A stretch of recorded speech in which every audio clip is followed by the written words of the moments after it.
the first thing I wanted to talk to you about is the huge physics improvements for this year, and the handling model has been completely overhauled. Tell me a bit more about what's involved in that and how that came about as well. Yeah, so it came about through a conscious decision to make a change of direction in how we, not only how we did things with the physics, but the thing we were trying to achieve, the things we were trying to achieve.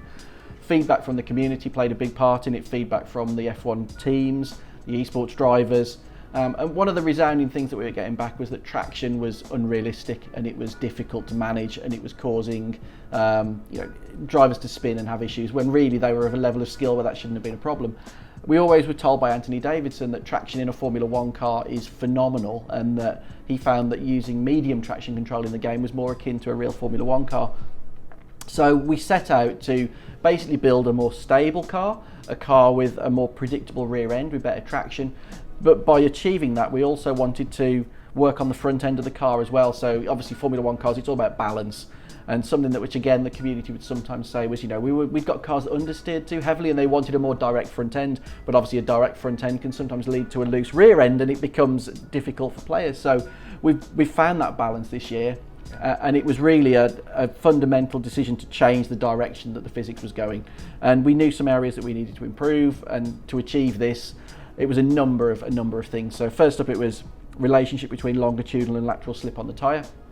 So when they spin up, they don't lose all their lateral and they don't just spin round. It's just it's more in the direction of travel, the longitudinal, where the slip comes.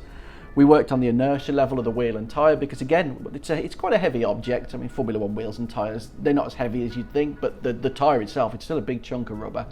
So once they're spinning, there's obviously inertia in that. So we worked on the inertia calculations. And then similar with the body of the car as well. So again, when it's in its rotation, how that feels and how it moves. We also rebalanced the aero significantly. Again, this was based on some fantastic data we got from some of the teams, where they showed us traces of how a Formula One car achieves its time and how our cars achieve their time.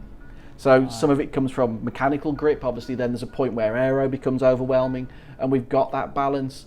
And then finally, the final piece of the jigsaw really was in the way that the engine delivers its torque. So torque in a Formula One car these days is enormous, being turbocharged. And it's we've now got in-gear torque maps that allow us to manipulate that so that it's more realistic and akin to what a Formula One car does. So all of those things, which is a lot, and there are a few other little bits and pieces, gave us a car that's stable, more realistic, more predictable, easier to drive, yet actually more realistic. For this year, it seems like you've been really able to, like from what you've said, refine and really change how the car, because there are some corners in the previous F1 game that sort of scared me a little bit. So Ascari was one of them at Monza that I could just never quite get right. Cops and Maggots and Beckett's at Silverstone was a little bit difficult. And when I was watching the F1 cars in real life, I was like, I can't do that on the game. Why can't I do that on the game? So it's nice to see that change. Is that exactly why you brought those changes in for this year? Very much so. It's to represent what people see of a Formula One car on track. And also, we can only go based on what we see on TV and what we get from other people, but now we've got those relationships with the right people to tell us when we're doing it right. And Maggots and Beckett's is a really good example of an area where we've absolutely nailed that feel now, whereas before you didn't have that feeling of invincibility that the drivers do have these days through the level of downforce that they generate through those corners and the change of direction. I've always said, when people ask me about Formula One, what I've always loved is standing at Maggots and Beckett's and just watching the change of direction of a Formula One car at those speeds. It's mind-blowing. It just shouldn't be humanly possible, but it is.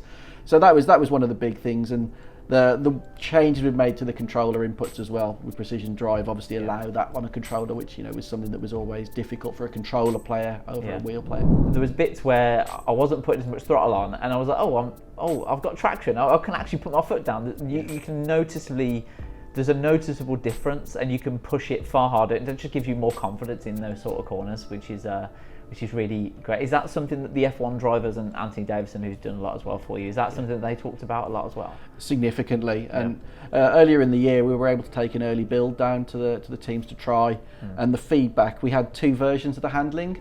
One was where we were at. One was where we knew we could get to, but we weren't achieving it in the way that we needed to at the time. So it was a case of, to achieve that was significantly more work, but we knew that was probably going to be the preferred outcome.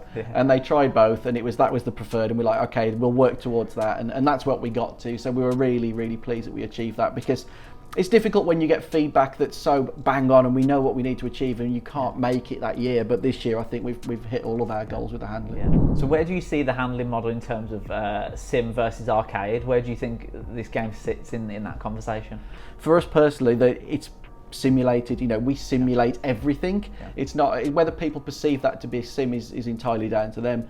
It's easy to label racing games. We make a representation of Formula One. We make a very good representation of a Formula One car, and we know that based on the feedback we get from people who've driven Formula One cars. So I think this year, obviously Max and Charles have played it. We saw Lando driving Vegas recently for one of the videos that we put out. Instantly they all gelled with it in a way that I think they'd struggled with in the past, because it wasn't so relatable to what their cars do.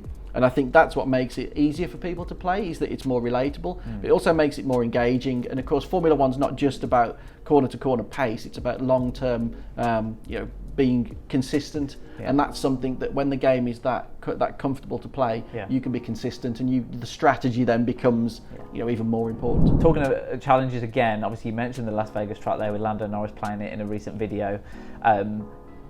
Just to bear in mind for everyone who's watching this video, they've not actually raced there yet. The track hasn't been put together.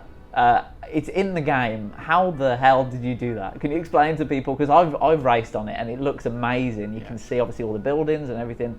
How have you managed to do that when it doesn't actually exist in real life? We're getting good at this now, because it's happened to us a number of times. I remember when we did Texas, we had video footage of them actually digging the track out, so we even got an idea of the undulations because obviously Texas has got some enormous hills. So we started with things like that for Texas. For Vegas, as soon as it was announced, it was a case of, well, they've already said they're going to include the strip, so what would be vaguely realistic around that area?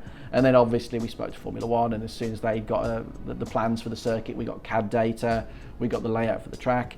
We had a photographer out there who took thousands of images. Again, we use a lot of photogrammetry, but as you say, it doesn't exist. So things like the very special pit building that they're building in the Formula One structures there, that was just a piece of wasteland when we started. But now obviously we have the CAD data for that building. We have placements for the grandstands.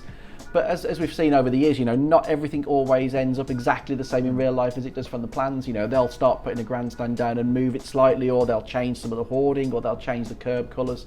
And all of those things we'll continue to update in the future. If you look at Miami from last year, we've updated Miami this year based on some of the changes that were made after its first year as a circuit on the calendar. So we will build that circuit accurately, track ribbon wise, and then anything else around it will continue to dress if there's significant changes. But we're getting quite good at building tracks that don't exist. The first time that F1 drivers themselves can experience that track is on your game, which that must be quite special for you to have achieved that sort of aspect of game design. It's very cool. It's something that we do find quite amusing, and it's fun as well. And as you said, Lando did the drive for us around Vegas, and considering that was his first time he'd ever driven it as well, it shows how quickly they adapt to things as well. So not only did it show how the handling was relatable to him, but the circuit as well.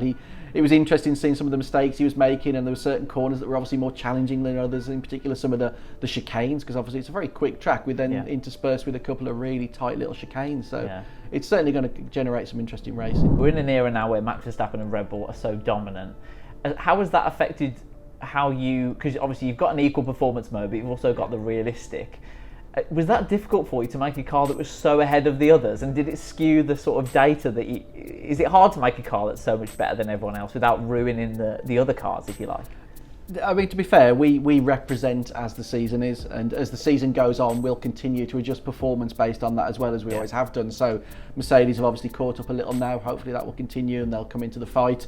I mean, now the sort of second, third, fourth place is looking really heated up. So for us, we will always create and represent as the season is. But then once you're into the likes of my team or driver career, if you're in driver career, for example, and you're racing as Mercedes, you can R&D the car up to the point where you're competing with the Red Bull as well. So it's in the player's hands as much as it is what's going on in the real sport. And as you mentioned, we've got equal car performance. If you're a fan of a team that's not able to compete at the front, it normalises the performance and they all have the same performance. So I don't think it becomes an issue for us, because you've got the options. You can play it how you choose in the game. If you go and do GP mode with real performance and you're driving a Haas, you're not going to beat the Red Bull.